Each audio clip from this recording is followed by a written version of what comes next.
Start કરીએ આજનું session conjunction. ભાઈ આપણા ધોરણ 10 માટે કંજક્શન કેટલું અગત્યનું તમને બધાને ખબર છે કે આને સંયોજક કહેવાય. અગત્યનું એટલા માટે કેમ કે એક્ઝામમાં 3 માર્કનું પૂછાય અને 3 માર્ક એ લઈ લેવાય. તો આપણે લઈ લઈએ. ચલો સ્ટાર્ટ કરીએ છીએ આજનું સેશન. કંજક્શનનો મતલબ શું થાય સાહેબ? સંયોજક. સંયોજકનો મતલબ શું થાય? તો કે સાહેબ બે વાક્યને જોડે એને સંયોજક કહેવાય. ના, વ્યાખ્યા અધૂરી છે. ખોટી છે એમ નથી કહેતો, અધૂરી છે. સાંભળો,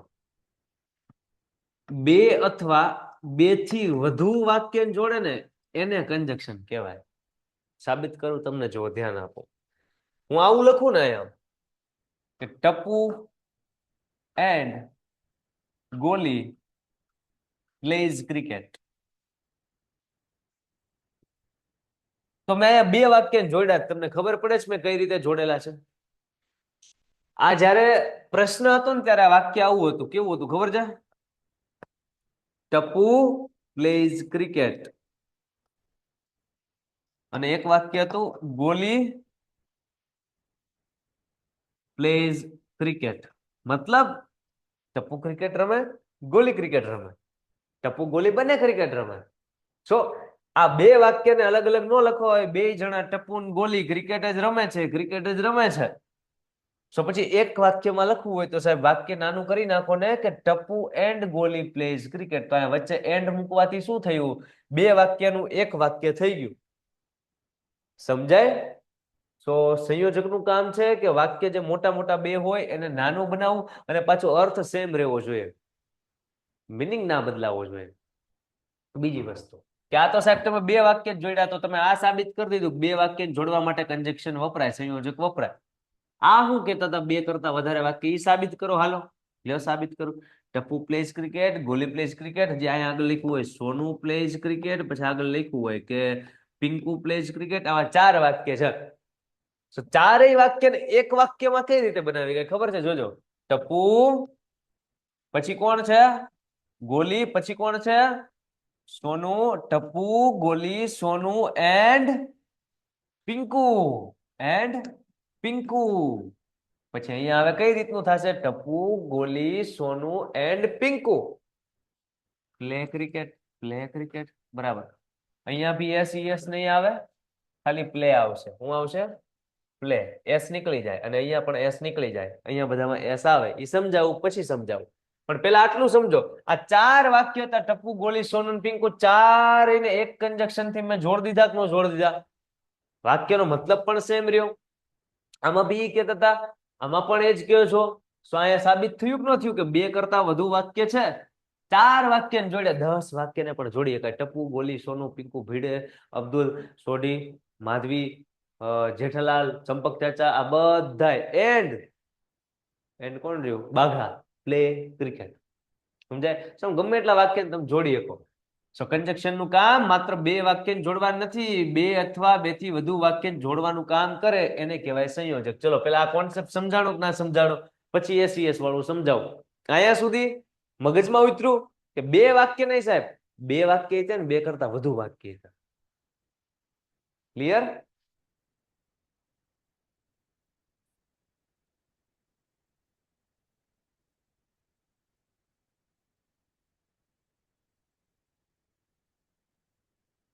શાબાશ. હવે ધ્યાન આપો શું કહું. આ એસઈએસ ક્યાંથી આવ્યો એમ ધ્યાન આપો. સાદા વર્તમાન કાળના વાક્યમાં હી, શી અને ઈટ હોય ને તો એમાં એસ અથવા ઈએસ લાગે. આવું તમે નાના હતા ને તૈના ભણો છો. અથવા કોઈનું નામ હોય તોય લાગે કે રાહુલ, રોહિત, ટપ્પુ, સોનુ, પિંકુ. આ બધામાં એસઈએસ લાગે. પણ સાહેબ જો બહુવચન હોય ને તો એમાં એસઈએસ નો લાગે. આ બધા એક વચન છે ને, હીન, શીન, ઈટ ને કોકનું નામ હોય એક જ નામ હોય, એક વચન છે. તો આ બધામાં એસઈએસ લાગે, બહુવચનમાં નો લાગે. તો અહીંયા ટપ્પુ, ગોલી, સોનુ આટલા બધા જણા બહુવચન છે એટલે એસ લાગે તો કે નો લાગે સાહેબ? ટપ્પુ ને ગોલી બે જણા છે એટલે બહુવચન થઈ ગયું તો એસ લાગે નો લાગે સાહેબ? એટલે પ્લે પ્લે લખ્યું, પ્લેઝ નો લખ્યું. અહીંયા જુઓ ટપ્પુ તો એક જ જણો છે ને, એક જ જણો છે નામ છે, અથવા ટપ્પુ છોકરો છે તો હી માં આવે. તો હી હોય તો એસઈએસ ને નામ હોય તો એસઈએસ. ટપ્પુ એકલો છે, એક વચન છે એટલે એસઈએસ લાગ્યું. Tapu plays cricket. પછી આ બીજું વાક્ય છે ગોલી તો ગોલી પ્લેઝ, સોનુ તો સોનુ પ્લેઝ ને પિંકુ પ્લેઝ ક્રિકેટ.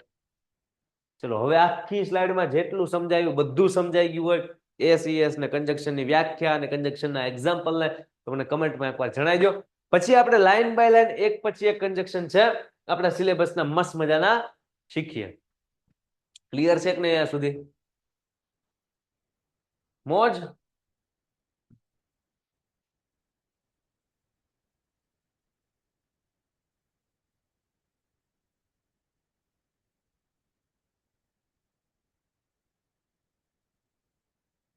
વચ્ચે આર નહીં આવે? આર આવે ક્યારે આવે ખબર છે? જ્યારે ક્વેશ્ચન તમને જે કાળનો આપો ને એ કાળમાં તમારો આન્સર બને. અહીંયા ક્વેશ્ચનમાં શું છે? એસઈએસ સાદા વર્તમાન કાળ. સાદા વર્તમાન કાળ તો આપણે આર બાર નો લખાય. ક્વેશ્ચન જો તમારા અહીંયા આવા હોત ને આમ કરીને આમ, Tapu Tapu is playing cricket, પછી લખ્યું હોય ગોલી ઇઝ પ્લેઇંગ ક્રિકેટ, તો તમે આ બધા વાક્ય જુઓ તો અહીંયા એમિઝાર વત્તા આઈએનજી છે. સો આનો આન્સર લખો તો એમિઝાર આઈએનજી નો આવે, સીધો એન્ડ પછી એસઈએસ કાઢ નાખવાના આવે. પણ આ વાક્ય પૂછ્યું છે કે ટપુ ઇઝ પ્લેઇંગ ક્રિકેટ, તો એમિઝાર વત્તા આઈએનજી, તો આના આન્સરમાં પાછો એવું થઈ જાય ચેન્જ. કેવું? તો કે આવું સાહેબ. આનો આન્સર કેમ આવે? ટપુ એન્ડ કઈ ગયો ગોલી, Tapu and Goli, Tapu and ગોલી. હવે અહીંયા સીધું પ્લેઇંગ છે તો પ્લેઇઝ કે પ્લે નો લખાય, ઈઝ છે એનો મતલબ એમિઝાર માંથી ટપુ અને ગોલી બહુવચન તો are. So Tapu and Goli is નું થઈ ગયું આર. ટપુ એક હતો એટલે ઈઝ, તો ટપુ ને ગોલી બે છે તો આર બહુવચન R. Tapu and Goli R, પછી પ્લેઇંગ ક્રિકેટ આમ નામ. તો અહીંયા આર આવે. સમજાણું? બધા વાક્યમાં આર આવે નહીં, જે પૂછ્યું છે એ પ્રમાણે આવે. અરે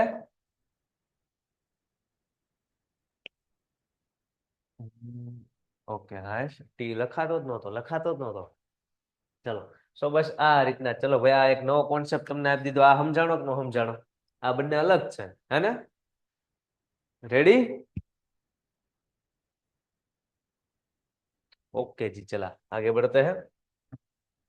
સૌથી પહેલું કંજક્શન તમારું છે ધો અલધો, પછી અલગ છે.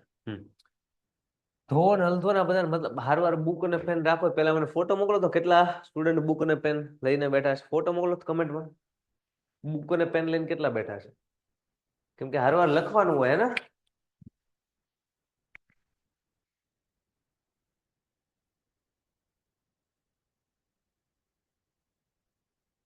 ફોટો કમેન્ટમાં મોકલો જોઈએ બુક અને પેન લઈને કેટલા બેઠા છો. એટલે મને એ પ્રમાણે ખબર પડે ને તમે કેટલી મહેનત કરો છો, કેટલા સિરિયસ છો. 72-73 દિવસ એક્ઝામને બાકી છે. કમેન્ટ કરો છો એકવાર, ફોટો મોકલજો બુક અને પેનનો.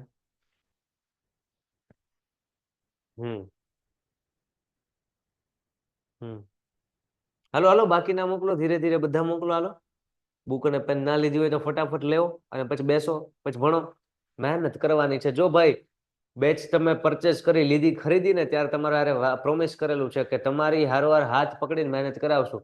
તો પછી તમારે તમારી જાતને બી પ્રોમિસ કરવું જોઈએ નહીં સર અમે બી હાથે મહેનત કરશું. ભણવાનું ને યાર હારવાર લઈ લો. ચલો બાકી હોય તો આ જેટલાના ફોટોઝ આવ્યા છે વેલ ડન, કે પહેલેથી લઈને બેઠા છે. જેને નથી લીધી હજી લઈ આવો, પછી તમે તાર ગમે તે ફોટો નાખી દો મને. હાલો ચલો આપણે કન્ટિન્યુ કરીએ છીએ, સમય નથી બગાડતા. ધ્રુવો અથવા અલધો બંનેનો મતલબ છતાં અથવા તેમ છતાં થાય. છતાં અથવા તેમ છતાં. છતાં કયો તેમ છતાં કયો, આ બધું દેખાડે શું ખબર છે સાહેબ? આ બધું દેખાડે વિરોધાભાસ. શું દેખાડે? કોન્ટ્રાસ્ટ. ફંક્શન આવે ને શોવિંગ કોન્ટ્રાસ્ટ. વિરોધાભાસ દેખાડતું conjunction though although, even though, even if, but yet still, આ બધા વિરોધાભાસ દેખાડે. એમાંથી ને ધો અને અલધો ને ભણો, છતાં અથવા તેમ છતાં. આના એક્ઝામ્પલ આપું તમને એટલે તમને ખ્યાલ આવે. હું અહીંયા એમ લખું કે ધો it is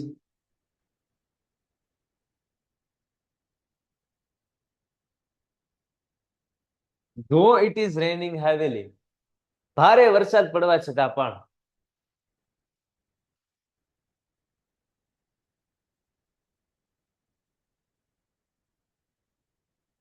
children are playing in the garden, બાળકો છે એ ગાર્ડનમાં રમી રહ્યા છે. હવે સાહેબ વિચારવા જેવી બાબત કઈ, ભારે વરસાદ પડતો હોય તો બાળકોને ગાર્ડનમાં રમવું તો ન જોઈએ ને, પલ્લી જાય, બીમાર પડે, પણ નહીં. ધો ઇટ ઇઝ રેનિંગ હેવીલી, ભારે વરસાદ પડવા છતાં પણ children are playing in the ગાર્ડનમાં, બાળકો રમે છે. સમજાય? એકાદું ઉદાહરણ અલધો નો લખીએ. હવે અહીંયા ધો છે ને, તો આ ધો બદલે તમે અલધો પણ લખી શકો, કેમ કે ગમે એ સેન્ટેન્સમાં ધો અને અલધો બંનેનો મતલબ સેમ જ થશે. તો અહીંયા ધો લખો, અલધો લખો, નક્કો કશો ફેર ના પડે. પણ એક અલધો વાળું લખીએ એટલે એમ ના થાય. ચલો એક એમ લખ્યું કે અલધો આઈ હેવ વર્કડ હાર્ડ, મેં સખત મહેનત કરી હોવા છતાં.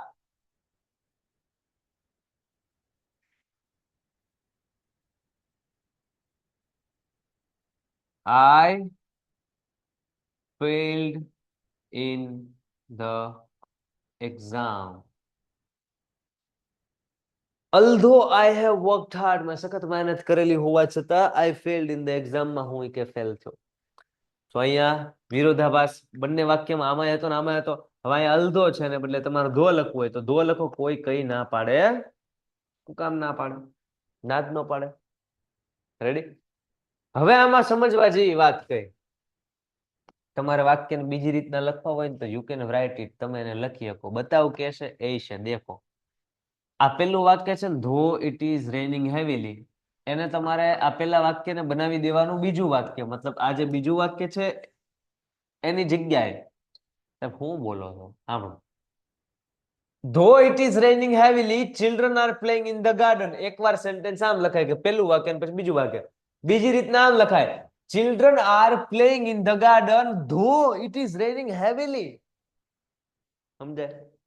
ભારે વરસાદ પડવા છતાં બાળકો ગાર્ડનમાં રમે છે. બાળકો ગાર્ડનમાં રમે છે ભારે વરસાદ હોવા છતાં. બે રીતના વાક્ય બોલી શક્યા. રેડી? તો કાં તો તમે પેલું વાક્ય બોલો આખું, પછી બીજું વાક્ય બોલો, અને લખવું હોય તોય છે. આ વાક્યને બીજી કઈ રીતે લખી શકાય, કેટલાને સમજાણું કમેન્ટ કરો તો. આ વાક્યને બીજી કઈ રીતે લખી શકાય? ચલો તો.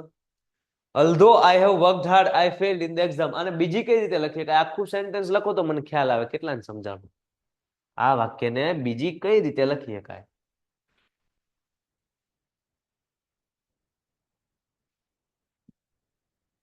હા કીધું ને, ધો ઈ કે વાક્યને આગળ જ આવે કે વચ્ચે આવે, કે વચ્ચે આવી ગયું ને. આ વાક્યને બીજી રીતના ફેરવું તમે તો શું થયું? બીજું વાક્ય પેલા લખ્યું, children are playing in the garden ધો ઇટ ઇઝ રેનિંગ હેવીલી, તો પેલું વાક્ય આ થઈ ગયું, પછી ધો વચમાં આવી ગયું, પછી પાછું આ તો વચ્ચે આવી ગયું. યસ, કરેક્ટ અર્શભાઈ ને તહુરા, બધાના આન્સર ધીરે ધીરે આવી રહ્યા છે. સાહેબ તમારે ફેરવવું હોય ને વાક્યને બીજી રીતના એમ લખો, બીજું વાક્ય પેલા, I failed in the exam although I have worked hard. તો અહીંયા લખી દઉં, I failed in the exam, failed in the exam, exam અલધો અથવા તો ધો, કેપિટલ નહીં આવે હો ભાઈ, અલધો અથવા તો ધો, I have worked hard.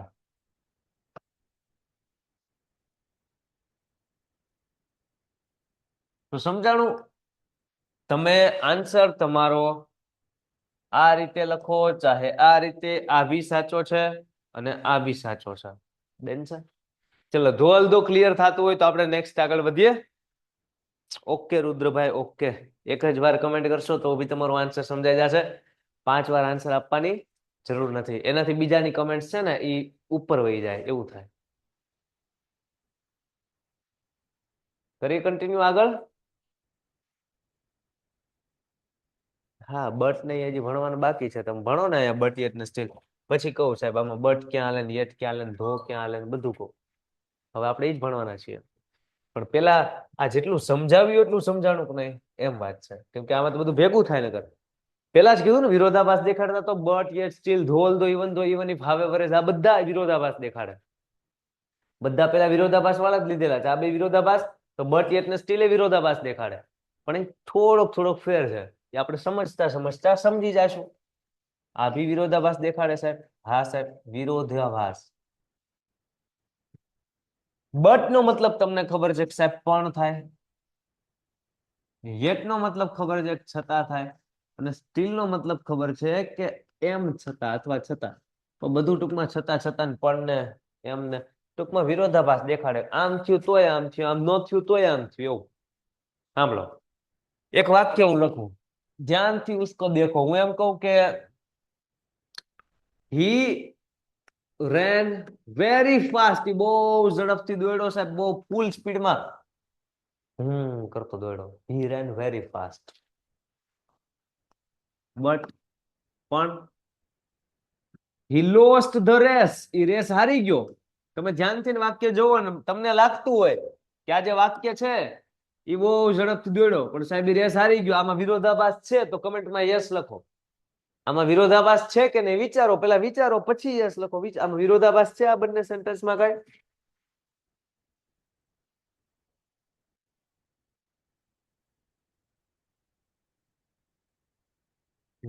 બધા યસ કે. ધાર્મિક ભાઈ એક નો કહે છે. હા બોલો, કેમ નો? કેમ ભાઈ ધાર્મિક ભાઈ નો કેમ? હા બોલો, જો છે આમાં વિરોધાભાસ. હી રેન વેરી ફાસ્ટ. બહુ ઝડપથી દોડ્યો. તો બહુ ઝડપથી દોડ્યો હોય તો રેસ જીતવો જોવે, પણ but he lost the race. Race હારી ગયો. વિરોધાભાસ આવ્યો કે ન આવ્યો? હું ઝડપથી દોડું, રેસ જીતવો જોવે, પણ સાહેબ હારી ગયો. વિરોધાભાસ. હજુ એકાદું સેન્ટેન્સ લખીએ આપણે. હું એમ કહું, Shyam work hard yet his parents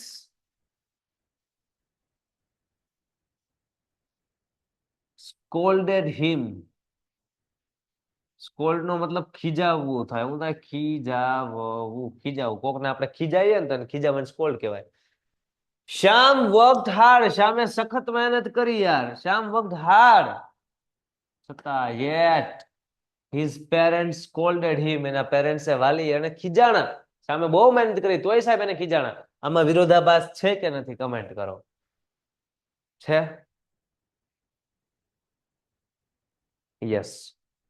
એનો મતલબ વિરોધાભાસ હોય ને તો સાહેબ બટે વપરાણું, યેટ બી વપરાણું. હું તમને સમજાવું ક્યાં બટ ક્યાં યેટ ને બધું સમજાવું. પેલા એક્ઝામ્પલ ને ધ્યાનથી સમજો. હું એક સેન્ટેન્સ એવું કહું કે Sheetal cooks well,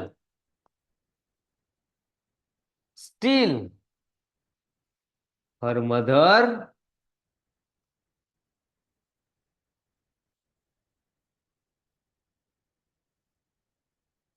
don't believe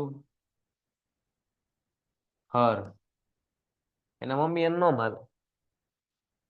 Sheetal બહુ સરસ રસોઈ બનાવે. શીતલ cooks well, still એમ છતાં, એમ છતાં સાહેબ, એમ છતાં હર મધર એના મમ્મી ડોન્ટ બિલીવ હર. અહીંયા ડોન્ટ નહીં આવે ભાઈ, ડઝન્ટ આવશે. કેમ કે એના મમ્મી હી શીટ માંથી શું છે? શી છે, એટલા માટે doesn't. Her mother doesn't believe હર. એના મમ્મી એને નો માને. આ સેન્ટેન્સમાં અહીંયા સ્ટીલ આવ્યું, વિરોધાભાસ. અહીંયા યેટ આવ્યું, વિરોધાભાસ. અહીંયા બટ આવ્યું, વિરોધાભાસ. વિશ્વના જેટલા વાક્ય લઈ લો જેની અંદર વિરોધાભાસ છે એની અંદર તમારા પાસે કેટલા બધા ઓપ્શન છે? બટ, યેટ, સ્ટીલ, ધો, અલ્ધો. પણ સાહેબ અમને એક્ઝામમાં પૂછે તો એમાં કયો આન્સર લખવો? તો તમને કાઉન્સમાં એક્ઝામમાં 3 ઓપ્શન આપે ને, એમાં બટ, યેટ ને સ્ટીલ હારવાર નહીં આપે. એમાં જો તમને બટ આપશે તો અહીંયા એન્ડ આપશે, પછી અહીંયા સો આપશે અથવા બીકોઝ આપશે. સમજાય?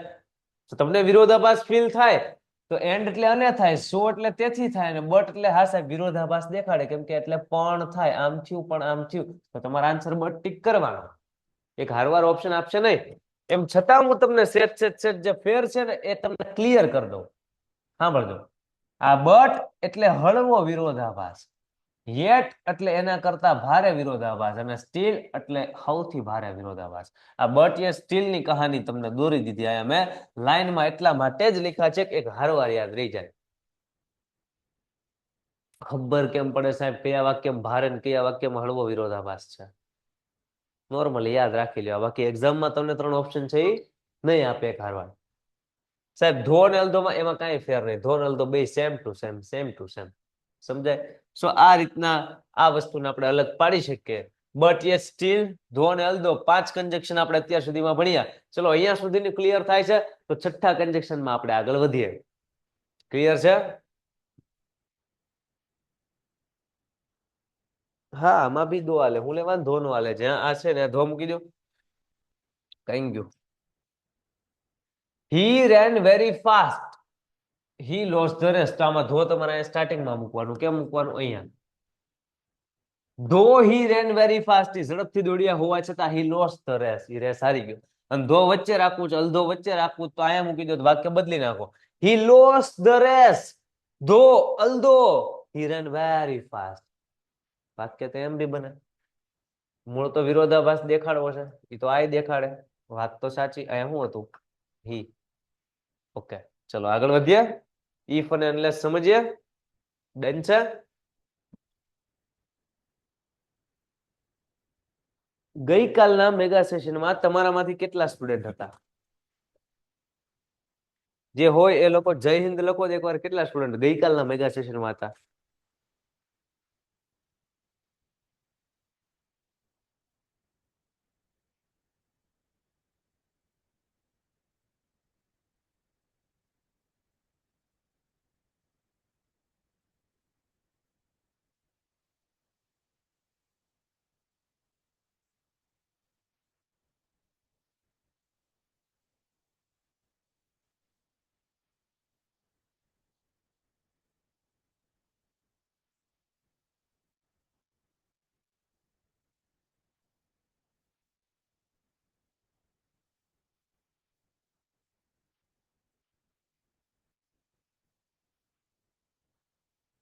હેલો. ઓકે, યસ, હા, આટલા સ્ટુડન્ટ હતા. Okay okay, done. ચલા ધ્યાન આપો. ઇફ અને અનલેસ પૂરું ફોકસ અહીંયા. ઇફ નો મતલબ થાય જો તો. હામે જોતો, હામે જોતો, હામે ઈ જોતો નહીં. આપણે એમ કે ને કે જો હું વાંચીશ તો મને સારા માર્ક્સ આવશે. ઈ જો તો એટલે શું થયું? વિચારો તો. જો આમ થશે તો આમ થશે. આ બધી શરત થઈ. શું થઈ? કન્ડિશન, શરત થઈ. જે સેન્ટેન્સમાં શરત દેખાડવી છે તેના માટે બે ઓપ્શન અવેલેબલ છે. કાં તો તમે ઇફ લગાડો જો તો, અને કાં અનલેસ લગાડો. અનલેસ એટલે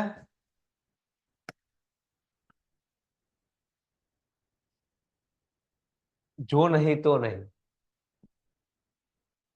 જો તો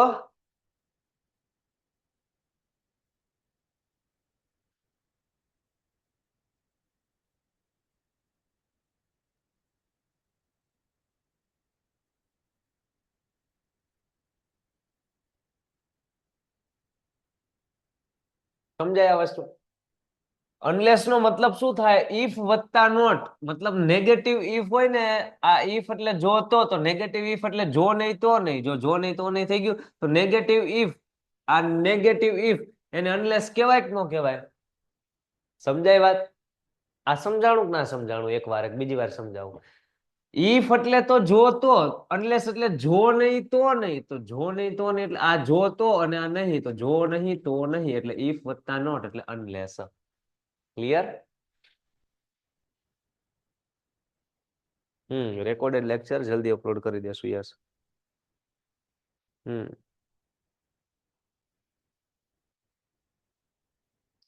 એટલે થયું કેવું છે ખબર છે? કાલે 7 કલાક નોન સ્ટોપ તમને લોકોને ભણાવ્યું ને, ક્યારનો તમે મને જોતા હશો. હું જડબે ને આમ ને કાને ને બધે હાથ ફેરવું છું. જડબું તો દુખે છે, બોલાતું એમ તો પણ નહીં ભણશો. પણ હારવાર કહેવાય ને કે અહીંયા કાન પાસેની રગ ને અંદર કાનમાં ને ત્યાં બધે કંઈક થાય.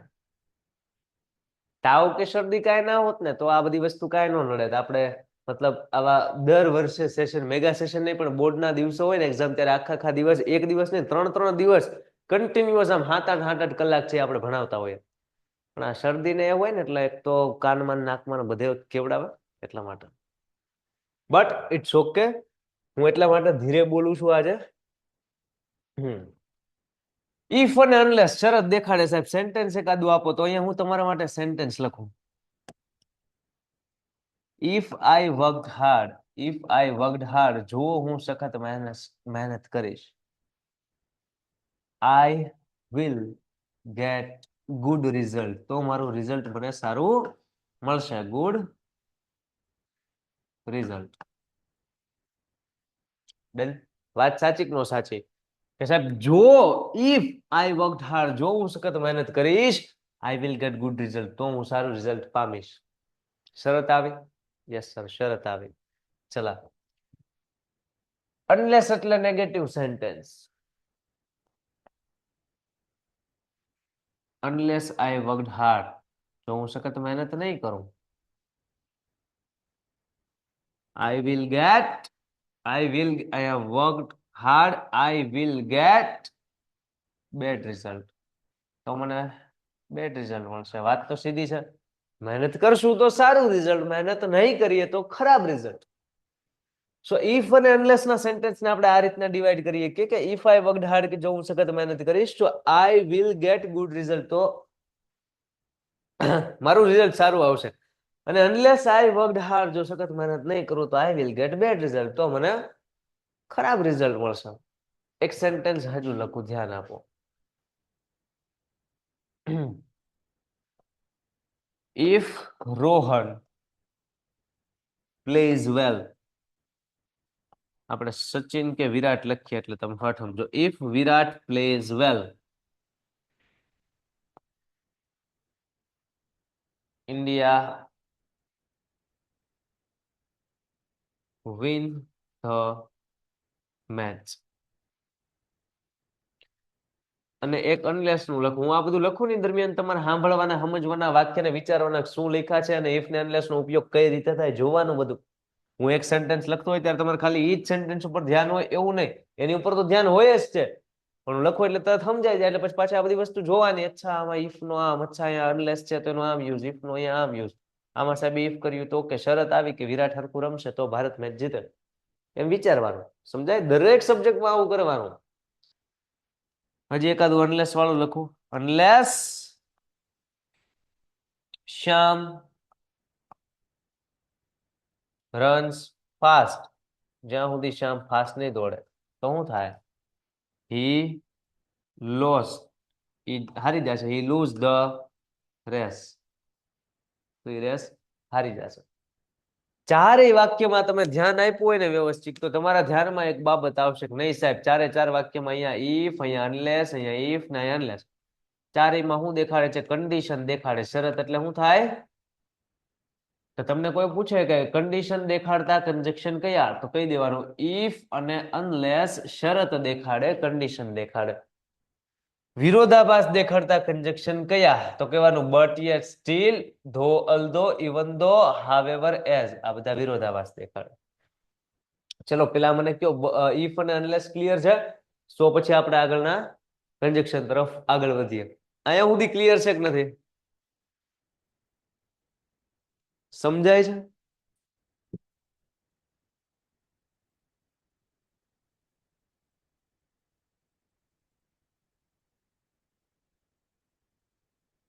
Yes, I will get good result if I worked hard. સરસ.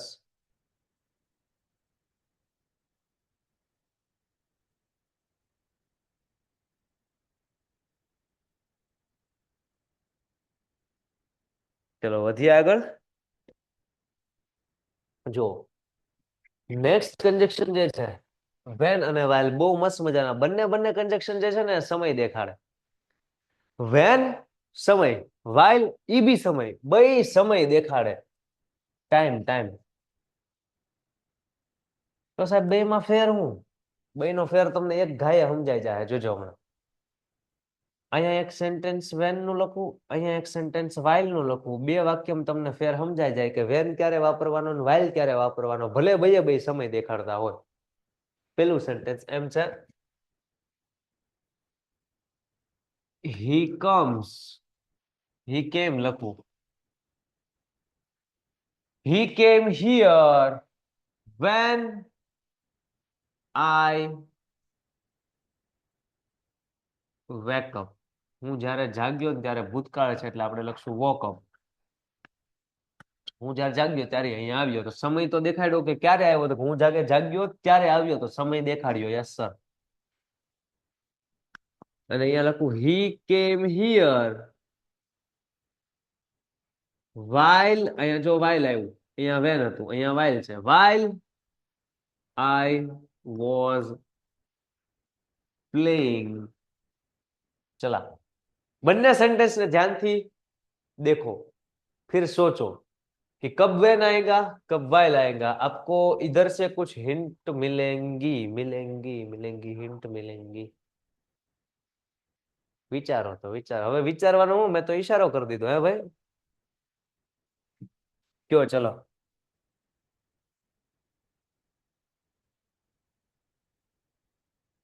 વાઇલ ક્યારે આવશે ને વેન ક્યારે આવશે? યસ સર, જ્યારે જ્યારે જ્યારે વાક્યની અંદર આઈએનજી હશે અને એની પહેલા ખાલી જગ્યા હશે અને બે ઓપ્શન હશે કે વેન અથવા વાઇલ. સો એ ખાલી જગ્યા પછી આઈએનજી છે, એટલા માટે હંમેશા વાઇલ જ આવે. આ ખાલી જગ્યા પછી આ ખાલી જગ્યા પછી આઈએનજી છે નહીં, તો સમય દેખાડો તો પછી સાદું વેન મૂકી દો. તો સાદું વેન મૂકી દો. પણ જો તમારે આઈએનજી વાળો છે ને સમય દેખાડવો તો વાઇલ. કહેવાનો મતલબ કે સમય દેખાડવો, સમય તો વેન અને વાઇલ બંને આવે. પણ વાઇલ ક્યાં આવે? તો કે આઈએનજી વાળા વાક્યમાં વાઇલ આવે, અને વેન ક્યાં આવે? તો કે આઈએનજી વગરના વેન આવે. તમને સમજાણું કે નહીં એ ચેક કરવા એક ક્વેશ્ચન આપું. ચલો, મને આનો આન્સર આપો કે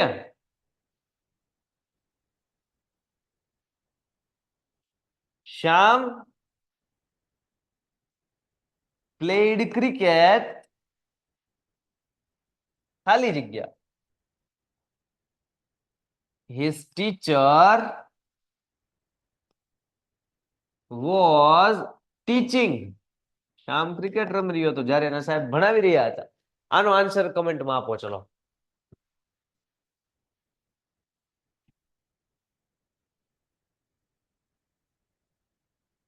ટુક in touch method. Yes, ING એટલે પ્રેઝન્ટ ને પાસ્ટ ને. While while while while while. Correct correct. કોઈકનો એકનો આન્સર વેન આવ્યો. વાઇલ આવે ચચ્ચા, વાઇલ આવે, જાગી જાવ. કેમ વાઇલ આવે? વેન વાળાને કહું છું, એ બધાનો વાઇલ જવાબ છે, એક જણાનો વેન આવ્યો. વાઇલ કેમ આવે? તો કે સર આ બધામાં શું છે? કાંઈ હોય અહીંયા રહ્યું. અહીંયા આઈએનજી આપેલું. શું આપેલું? આની પેલા નહીં જોવાનું, પેલા નહીં જોવાનું સાહેબ. અહીંયા ક્યાં આપ્યું છે? કે અહીંયા નહોતું આપ્યું. આપ્યું કે આઈએનજી નહીં, ખાલી જગ્યા પછી જોવાનું. સમય દેખાડવો છે, સમય દેખાડવો છે. ખબર કેમ પડે? શ્યામ ક્રિકેટ રમતો હતો, એના ટીચર ભણાવતા હતા. શ્યામ ક્રિકેટ રમતો હતો ત્યારે એના ટીચર ભણાવતા હતા. એના ટીચર ભણાવતા હતા ત્યારે શ્યામ ક્રિકેટ રમતો હતો. તો જ્યારે ત્યારે સમય એટલે વેન અથવા વાઇલ. આઈએનજી તો વાઇલ, નો વેન. ચલો, વેન અને વાઇલ કેટલાને ક્લિયર થયું? ટીકડે ટીક કે નો ટીકડે ટીક? સમજાણું કંજક્શન કે ના સમજાણું વેન અને વાઇલ? ભાઈ હે ભાઈ, આપું આપું એક ક્વેશ્ચન આપું, એક ક્વેશ્ચન આપું. ચલો, એક ક્વેશ્ચન ઓર આપું, મજા કરો. એક પ્રશ્ન અહીંયા તમને આપી દઉં. રાઘવ, વિચારીને જવાબ આપજો. એવું ન હોય કે અહીંયા વાઇલ આવ્યું સાહેબ હવે વેન નો પ્રશ્ન આપશે. ના સાહેબ, વાઇલ નો આપે, સાહેબ વેન નો આપે, સાહેબ ગમે આપે. તમારે વિચારવાનું છે. રેડી? ચલો, રાઘવ વોઝ સિંગિંગ, ખાલી જગ્યા, his mother came. મમ્મી આવ્યા ને તે રાઘવ ગીત ગાઈ રહ્યો હતો. કમેન્ટ કરો આન્સર. પરફેક્ટ વિચારશો ને અહીંયા સુધી સમજાવેલું યાદ હશે ને તો આનો આન્સર સાચો પડશે, બાકી મિક્સ થઈ જાય.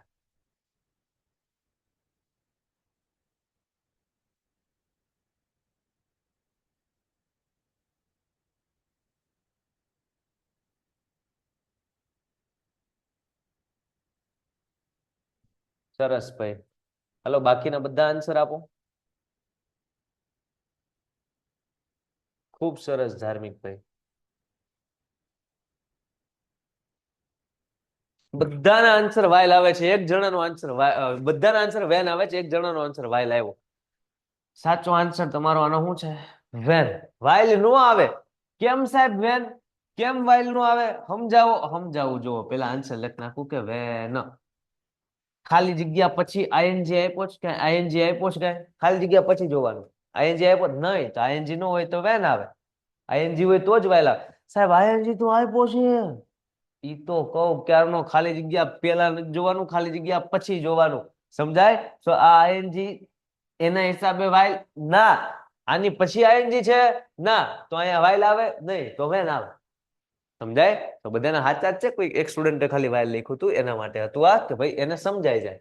બરાબર છે? સો આવી આવી આવી આવી આવી રીતના પ્રેક્ટિસ છે આપણે ધીરે ધીરે કરવાની. કોન્સેપ્ટ છે સમજવાના. આપણે પ્રેક્ટિસ બી કરશું કન્જક્શનની. અત્યારે આપણે કોન્સેપ્ટ સમજીએ છીએ. કોન્સેપ્ટ બધા ફિનિશ થઈ જાય, then after we will do practice of this conjunction, કે જેને હિસાબે એક્ઝામમાં જ્યારે પૂછાય ને તો એટલી પ્રેક્ટિસ થઈ જાય કે આપણા માર્ક્સ 3 માં 1 કટ થાય નહીં. તમને યાદ છે ને કે સમય માટે વેન અને વાઇલ. વાઇલ ક્યારે? તો કે આઈએનજી વાળા વાક્યમાં. તમને યાદ છે ને કે શરત માટેના બે છે, કન્ડિશન માટેના ઇફ અને અનલેસ. ઇફ એટલે જો તો, અનલેસ એટલે જો નહીં તો નહીં. તો અનલેસ નો મતલબ તો ઇફ વત્તા નોટ પણ થયો. યાદ છે તમને? પછી આપણે એની પહેલા ભણ્યા છીએ કે બટ યેટ અને સ્ટીલ વિરોધાભાસ દેખાડે. બટ હળવું યેટ ભારે, સ્ટીલ જાજુ ભારે. બટ યેટ અને સ્ટીલ કેવો વિરોધાભાસ? તો કે આમ થયું છતાં આમ થયું, કે આમ થયું છતાં આમ ના થયું. અને ધો અને અલધો છતાં તેમ છતાં આ ભી વિરોધાભાસ દેખાડે. આગળ લખો તો ઇટ્સ ઓકે, વચ્ચે લખવું છે તો વાક્યની સિક્વન્સ ને તમે ચેન્જ કરી નાખો. યાદ રહી? અને કન્જક્શન નો સ્ટાર્ટિંગમાં આપણે મતલબ સમજ્યા કે માત્ર ને માત્ર બે વાક્ય નહીં સાહેબ, બે અથવા બે થી વધુ વાક્યને બી જોડવા છે તો કન્જક્શન નો યુઝ આપણે કરી શકશું. અને આપણે એક્ઝામ્પલ સાથે બી વસ્તુ સમજ્યા. ચાલો, આજના સેશનમાં જેટલી બાબતનું ડિસ્કશન આપણે કર્યું છે એ ક્લિયર થાય છે કે કઈ ડાઉટ છે? બિંદાસ કમેન્ટમાં પૂછી લો. ચલો, કઈ પણ પ્રશ્ન હોય યુ કેન આસ્ક મી, મને પૂછી લો. ચલો, હું તમારી કમેન્ટ્સ જોઉં છું. હા, પીડીએફ આવી જશે. પ્રેક્ટિસ ક્યારે? કન્જક્શન કોન્સેપ્ટ કમ્પ્લીટ થાય પછી જ હોય ને? हाँ हाँ जी, क्लियर. मजो मजो, वेल डन. चला, सो फिर आज यहाँ तक रखते हैं. अभी आप मस्त खाना अगर बाकी हो तो खाना वाना खा के बढ़िया आराम कर लो, और खाना हो गया हो तो मोबाइल ओछा घूमड़ो और वेला हार हुई जाते हैं, है ना? डाये बच्चे, गुड नाइट, जय हिंद, जय भारत.